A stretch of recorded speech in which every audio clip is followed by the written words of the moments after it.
Peace, family. I'm back with another one. If you're new to the channel, hit that subscribe button. If you're a returning viewer, as I always say, I appreciate you for checking the content out. Make sure you hit that subscribe button.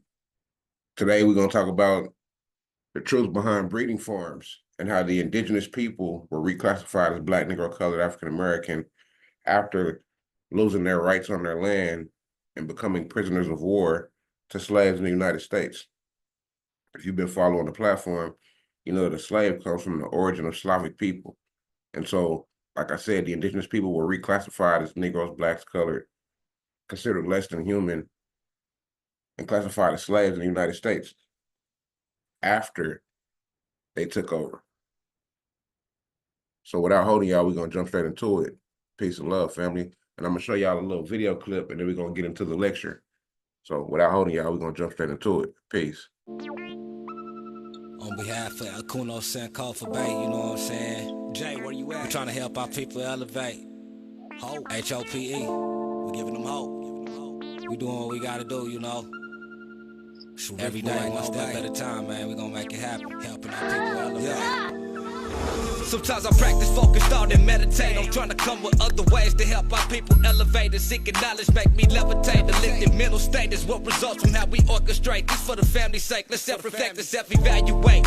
And every day, make sure the steps you take, you calculate. Receive a master's fate. I know I can't exist without the hate, but that's okay. I balance that with higher self today. Success is on this way, and after that, my flesh can pass away.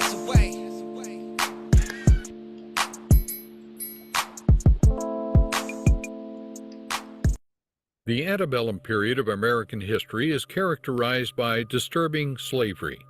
Its entirely economic output was dependent on slave labor and the reduction of persons into property. Yet at the turn of the 19th century, the transatlantic slave trade saw huge opposition. Acquiring slaves was no longer an option for colonial powers, so there had to be other ways. Welcome to Bizarre History. Today we examine the story of breeding farms in antebellum America.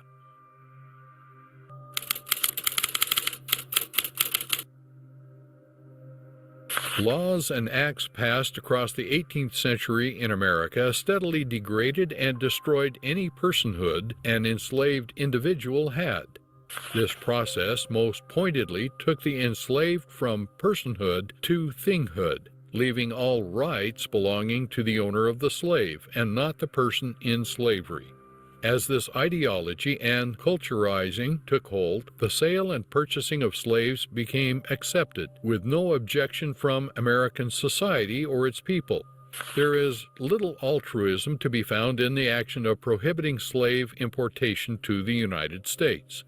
The key players in the politics of formative America at the time show us this. President Thomas Jefferson was a renowned slaver, siring 6 children with the woman he owned, Sally Hemings, and Virginia native, well aware of the economic backbone slavery was to the South. Far from the end of importing slaves creating the spark to fire up abolition, the decrease of external slave supplies meant the value of domestic slaves would rise.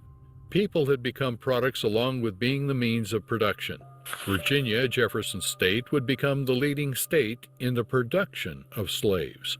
Over time, the sale of slaves became its leading export product, even above tobacco.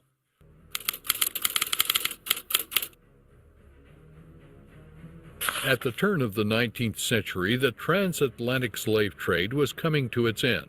In Britain, William Wilberforce led a movement made up of Quakers and evangelicals to set up the Committee for the Abolition of Slave Trade. Come 1807, the Parliament of Britain passed the Slavery Trade Act, and the turn of the tide in colonial Britain increased calls for the abolition of slavery in America. At this time, the economics of slave labor and its produce was only growing in America. The production of sugarcane, cotton, and rice, particularly in the Deep South and Western America, were lucrative to the point of being viable political capital. Before the American Civil War, King Cotton was a phrase used to summarize the productive monopoly slave states had over abolitionist states in the North. This importance of cotton economically had secession states convinced there would not even be a chance of war with northern states. Yet, in the layered, complicated history of the United States, at a time when slave labor was at its most profitable for America, Congress and President Thomas Jefferson supported calls for abolition. From 1808, importing slaves to America was prohibited as the cotton engine was invented and its production and demand for labor only rose.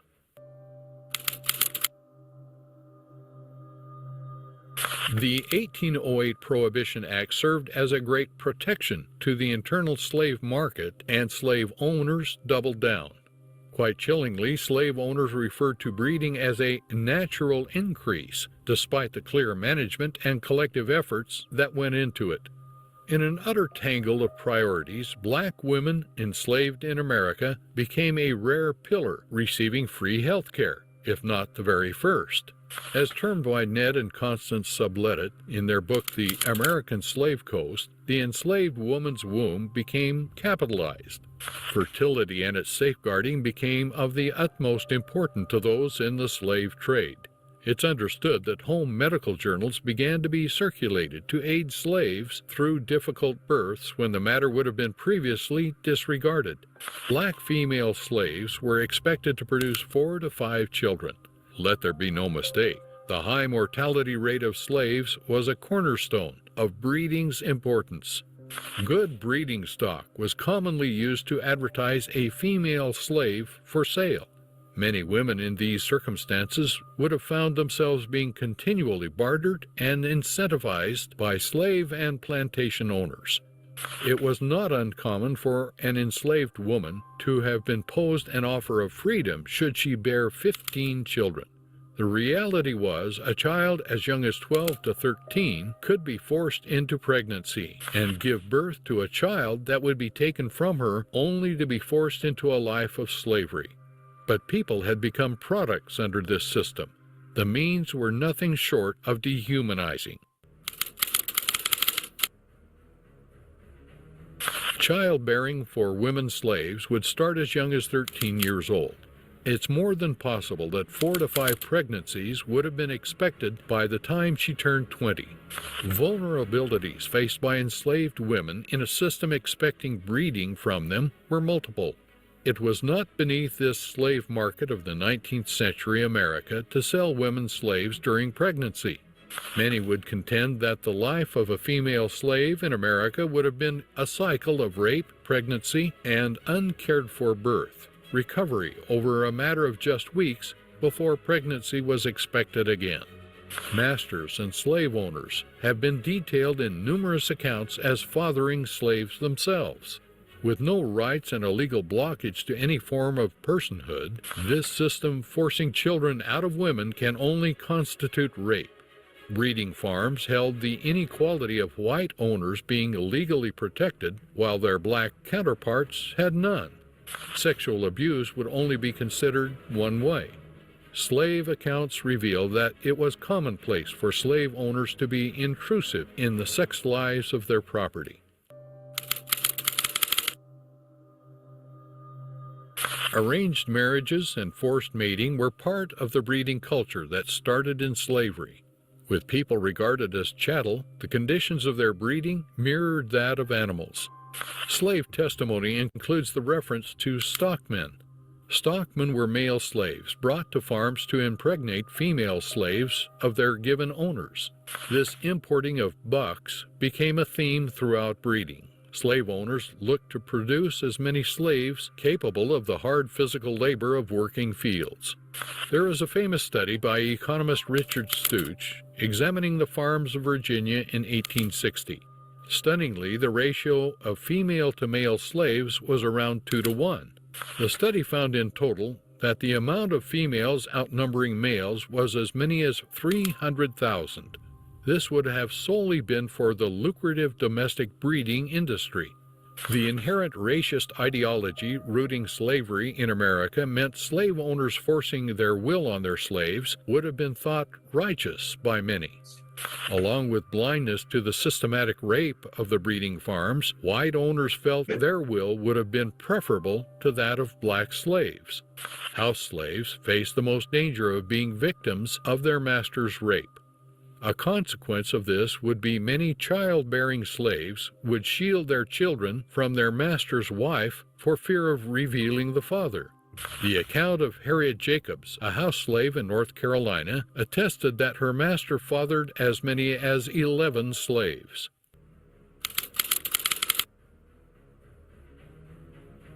None of this factory breeding and abuse was for anything other than the reinforcement and strengthening of profit. Accounts include those in the slave trade remarking at the profitability of their breeding farms. A Virginia slave trader declared that the use of enforced breeding policies had brought him 6,000 slave children to sell over a calendar year. Thomas Jefferson is alleged to have boasted that Virginia's capital raised 4% every year through the birth of black children. Once people were considered to be property, the money made from the industry developed and furthered. By the mid-1800s, the South's slave trade has been estimated as worth around $4 billion. This utterly dwarfs the national income in gold and silver, overall currency, and even southern farmland. The slavers had made slaves more valuable than they ever could have thought possible. Most shockingly, the slave trade over the opening decades of the 1800s took slaves from property to securities. The humanist side of taking people's personhood and reducing them to property has long been outlined in the history books. The legal side of turning people into property has been less explored, quite possibly for its stomach-turning consequence. Slave owners of the 1830s wanted more capital in their states and realized a way to do it through the lack of legal status any slave had, by mortgaging them. Banks were set up in informative southern states, including Louisiana and Mississippi, where slaves were mortgaged as properties to the banks. These mortgages were repackaged into bonds that could be sold globally. This meant many over the world where slavery had been outlawed were profiting from bonds backed by their value. In a sardonic twist, arguably, the prohibition of the slave trade ended up developing the financial roots it formed over an allegedly enlightened world. So as y'all just heard, they were turning people into property. So this was stripping them of their nationality, stripping them of their genealogy, their ancestry, their consanguinity, their being, stripping them from being human to making them property. So again, this was the colonizers coming over here, invading through the quote-unquote American Indian Wars, and then turning the women into, the people, period, into property, but turning the women into breeding property. And they also added African women as well, but the indigenous women were the ones who they mostly made breeding farm property. The enslavement of indigenous Americans during the 1700s is a significant but often overlooked aspect of American history. This period saw a continuation of expansion of practices that began with European colonization in the early 16th century, where indigenous people were forced into slavery by European settlers. Earlier colonial periods and expansions of indigenous slavery, or indigenous American slavery. But you see the images, Negroes to be sold, and these were the indigenous people, the natives, that were being sold as prisoners by the European colonists. Indigenous Native American slavery in the 1700s was part of a broader system of forced labor that included both indigenous peoples and Africans, as I said earlier. Early on, European settlers, particularly in the American Southeast, captured and enslaved indigenous Native Americans as part of their effort to control land and resources. Indigenous Native Americans were seen as a convenient labor source, especially in regions where the African slave trade had not yet fully developed. The indigenous slave trade, one of the most significant aspects of indigenous Native American slavery during the 1700s, was the Indian slave trade. This trade was particularly prominent in the American Southeast, including present-day South Carolina, Georgia, and Florida. European settlers and their Native American allies engaged in raids against other indigenous groups, capturing men, women, and children to be sold into slavery. These captives were either kept as slaves in the colonies or traded to other regions, including the Caribbean, where they were forced to work on plantations. The Yamasee War of 1715 to 1717 in South Carolina is an example of how the Indian slave trade was contributed to conflict between Native American tribes and European settlers. The war was partly fueled by the exploitation of Native Americans through the slave trade leading to a widespread native uprising against the settlers. Although the war ended with a victory for the colonists, it marked the decline of the American slave trade in the Southeast as settlers increasingly turned to African slaves. And so pointing out that they enslaved the indigenous peoples first due to the American Indian Wars, and then they focused on the African slaves. Forms of enslavement, Native Americans were subject to various forms of slavery during the 1700s. Many were forced to work in agriculture, particularly in the southern colonies, where they labored on plantations alongside African slaves. Others were employed as domestic servants, while some were forced to work in mines as were laborers in other industries. In some cases, Native American women were enslaved as concubines or forced into marriage with European settlers. Pocahontas is an example, or Mataoka is her real name. A practice that further complicated the racial and social dynamics of the colonies. The enslavement of Native Americans also included forced assimilation, as many were compelled to abandon their culture, language, and traditions. Breeding farms as an aspect practiced within slavery began to emerge in the 19th century around 1800s and continued until the end of the Civil War in 1865. And these were actual books that were published or written during that time frame. The Breeding of American Slaves, True Story of American Slave Breeding and the Slave Babies. Then you have Slave Breedings, Sex, Violence, and Memories in African American History. The Beginnings. The practice started becoming more systematic and widespread in the early 19th century as the demand for enslaved labor increased due to the expansion of cotton and sugar plantations. The end. Breeding farms and their associates practice largely ended with the abolition of slavery in 1865, following the Civil War and the passage of the 13th Amendment. A breeding farm during slavery was a type of plantation where enslaved people were intentionally bred to increase their enslaved population. Enslavers would forcefully mate enslaved individuals with the goal of producing more enslaved people who could be sold or used to expand the labor force. This practice was particularly prevalent in the antebellum South of the United States. The term reflects the brutal and dehumanizing nature of slavery, where people were treated as property rather than human beings. Again, they lost their rights as people and became property. Breeding farms were primarily located in the southern United States, where plantations, agriculture, especially cotton and sugarcane, was dominant.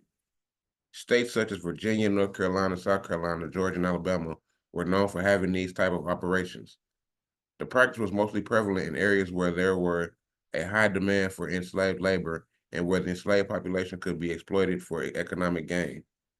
While specific ages varied, enslaved individuals targeted for breeding on these farms were generally males, typically between 18 and 30, considered to be at their most physical, capable, and productive ages. Females often between the ages of 15 and 30 selected for their reproductive potential. Breeding farm masters, just a few of them. Robert Carter from Virginia, known for his systematic approach to increasing his enslaved workforce. Patrick Henry of Virginia, engaged in practices related to breeding enslaved people. J.C. Coleman, North Carolina, noted for his use of breeding practices on his plantation. Nathaniel Portlock of South Carolina owned multiple plantations and engaged in breeding practices. Benjamin Singleton of Mississippi, known for his operating a large plantation where breeding was a common practice. James Henry Hammond of South Carolina used and abused enslaved individuals to increase his labor force. Wade Hampton II of South Carolina, involved in breeding practices on his extensive plantation. Imprisoned individuals, such as Bridget, an enslaved woman of Virginia plantation who was forced into breeding. Riley, an enslaved man on a Georgia plantation involved in breeding practices. Martha, an enslaved woman noted in records as being used for reproduction. Isaac, an enslaved man recorded in historical documents as being part of the breeding arrangement. Nancy, an enslaved woman who bore multiple children on a breeding farm. Peter, an enslaved man noted in records related to breeding practices. Eliza, an enslaved woman documented as being forced into reproductive roles. The age at which enslaved individuals were allowed to leave breeding farms varied based on their roles, health, and needs of enslavers. Typically, children, young adults, and adults. If y'all want, y'all can pause it right here. Y'all can read that part. The states involved. Virginia early adopted a breeding practices due to its large plantation economy. North Carolina engaged in the breeding to increase the labor force on plantations. South Carolina, notably for its extensive use of breeding practices on large plantations. Georgia used breeding farms to support its growing agriculture economy. Alabama practicing breeding practices as part of its cotton plantation economy. Mississippi, known for utilizing breeding farms to maintain and expand its labor force. Louisiana, named after King Louis of France, involved in breeding practices, particularly on sugar plantations. As you see the map here, and as I'm about to read, these states were heavily involved due to their significant agriculture economies, which drove the demand for increased enslaved labor. And so again, we all know the United States was built on the back of our ancestors. The United States, not the Americas. They're two different things. The Americas is North, Central, and South. The final result of breeding farms was significant increase in the numbers of the enslaved people in the United States, particularly in the South. However, the legacy of these practices has several profound negative impacts. Increased enslaved populations. Breeding farms contributed to a large increase in the enslaved population, particularly in the southern states, which bolstered the plantation economy. Dehumanization and exploitation. The practice optimized the extreme dehumanization and exploitation inherited in slavery, treating people as property rather than individuals with rights and autonomy. Social and psychological trauma. Enslaved individuals, especially those forced into reproductive roles, suffered immense psychological and emotional trauma. Families were often torn apart, and individuals were subjected to severe abuse. Economic disparities. While breeding farms economically benefited slavery and plantation owners, they entrenched social and economic disparities that will continue to affect the U.S. long after the end of slavery. So you got DHS, they take the children. It's all modern day, but I ain't even finna get into that. Abolition of slavery. The practice ended with the abolition of slavery in 1865, but its legacy has continued to impact discussions on racial justice and historical memories of slavery. Breeding farms and their associates practice ended with the abolition of slavery in the United States, which was accomplished through the combination of legal, military, and social changes. Union victories. The Union victories in the Civil War in 1865 was decisive. The end of the war significantly weakened the Confederate States' ability to enforce slavery. And the 13th Amendment. The final and formal end of slavery came with the ratification of the 13th Amendment of the United States Constitution in December 1865. The amendment abolished slavery and involuntary servitude except as punishment of crime, which is also a lie because the crime is your label that they gave was black, Negro, colored, African American, white, etc. Yes, that's why we all still have to work and pay bills, because it's a modern form of slavery. Breeding farms, particularly during the era of the American slavery, had a profound and negative impact on black people, so-called black people. That's how they lost their rights.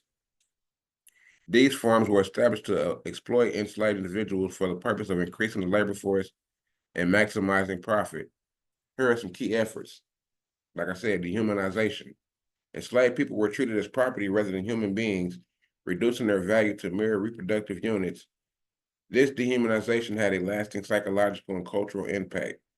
Family disruption. The forced breeding and sale of enslaved people often led to separation of families, which caused significant emotional and social trauma. And all those families that were stripped and took from each other were all forced to learn this Christian Bible, forced to learn this European ideology of Jesus and the religion. And this is the trauma that we seeing today in 2024, the mental trauma all our people suffer from what these people did to us. And on that note, it wasn't going to be too long. I already knew this wasn't going to be a long video, but if you are aware of the breeding farms, leave a comment. If you weren't aware, leave a comment. I could do a part 2. There's more into it. I thought I had more, but I didn't. If you see the trauma that the past has done to our future, leave a comment. Make sure you hit that like button. Like I said, leave a comment, and I'll catch y'all on the next one. Peace and love, family.